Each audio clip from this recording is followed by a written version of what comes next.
अमर कथाकार, उपन्यास सम्राट मुंशी प्रेमचंद जी। मुंशी प्रेमचंद जी का जन्म 31 जुलाई 1880 में बनारस के निकट लहमी ग्राम में हुआ था। इनका बचपन का नाम धनपत राय था और शुरुआती जीवन में इनको अध्यापन का कार्य संभालना पड़ा। साथ ही साथ इन्होंने हंस, माधुरी, जागरण जैसे पत्रिकाओं का संपादन कार्य भी संभाला। उर्दू में नवाब राय के नाम से इन्होंने लिखना प्रारंभ किया। इनकी कहानी संग्रह सोजे वतन को उस जमाने में जब्त कर लिया गया और कलेक्टर के सामने इनकी पेशी भी हुई, जिसके वजह से उन्होंने हिंदी साहित्य को अपनाया और हिंदी साहित्य में लेखन कार्य का प्रारंभ उन्होंने कर दिया, जिसके बाद मुड़कर उनको पीछे देखना ही नहीं पड़ा।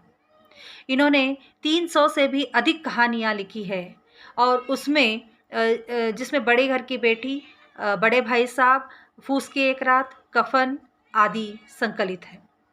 और इनकी कहानियों को मानसरोवर के 8 भागों में संकलित किया गया है। दर्जन भर इन्होंने उपन्यास भी लिखे, जिसमें गोदान बहुत ही सुप्रसिद्ध उपन्यास इनका कहा गया है, जिसमें कृषिक जीवन के बारे में बहुत ही मार्मिकता से वर्णन किया गया है।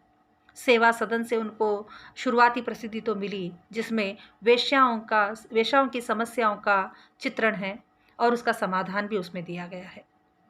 ज़्यादातर वैसे देखा जाए तो प्रेमचंद जी की भाषा बहुत ही सुंदर और सरल है। इन्होंने उर्दू और हिंदी का एक मिला-जुला रूप इनकी उपन्यास और कहानियों को हम लोगों को पढ़ने के लिए मिलता है, जिसको वे हिंदुस्तानी कहा करते थे।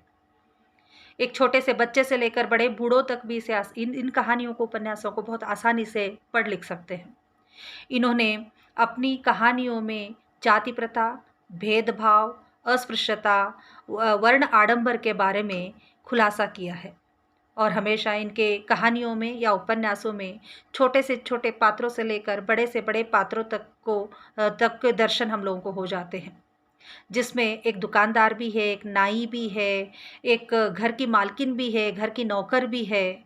बहुत कुछ इनकी कहानियों की पात्र है, जो कहीं न कहीं पाठक को लगता है, कहीं न कहीं इस जीवन में इनकी मुलाकात इन कहानियों से या इन कहानियों के पात्रों से कहीं न कहीं हमारी मुलाकात या हम भी उसके पात्र रह चुके हैं। और कुल मिलाकर कहना हो तो हिंदी साहित्य के आधार स्तंभ माने गए हैं।